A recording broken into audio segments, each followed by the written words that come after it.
ಅವ್ರಿಗೇನು ಮಾನ ಮರ್ಯಾದೆ ಬೇಕು, ಆ ಹೆಣ್ಮಗಳಿಗೂ ಏನಾರು ಬೇಕು.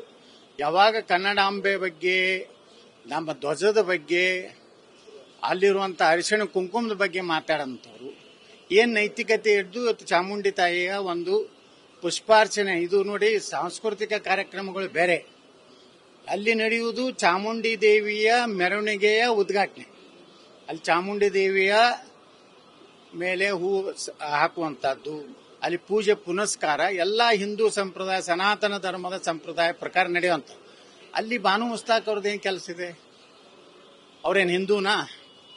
ಅಥವಾ ನಮ್ಮ ಸನಾತನ ಧರ್ಮ ಒಪ್ಕೊಂಡಿದ್ದಾರಾ? ಅಥವಾ ಈಗೇನು ಇಡೀ ಜಗತ್ತಿನಲ್ಲಿ ಒಂದು ಹೊಸ ಬೆಳವಣಿಗೆ ನಡೀತಾ ಇದೆ. ಇವತ್ತು ಎಕ್ಸ್ ಮುಸ್ಲಿಂ ಹಂಗೇನಾರು ಎಕ್ಸ್ ಮುಸ್ಲಿಂ ಆಗ್ಯಾರ? ಅದು ಯಾವುದೂ ಇಲ್ಲ. ಅಂದರೆ ಉದ್ದೇಶಪೂರ್ವಕವಾಗಿ ಸಿದ್ದರಾಮಯ್ಯನವರು ಹಿಂದೂ ಧರ್ಮದ ಸನಾತನ ಧರ್ಮದ ಅಪಮಾನ ಮಾಡೋದೇ ಒಂದು ಈ ಸರ್ಕಾರದ ಒಂದು ಕಾಯಕ ಆಗಿದೆ. ಇನ್ನೂ ಆದರೂ ಬುದ್ಧಿ ಇದ್ರೆ ಚಾಮುಂಡಿ ತಾಯಿಯ ಶಾಪ ತಟ್ಟಬಾರ್ದು.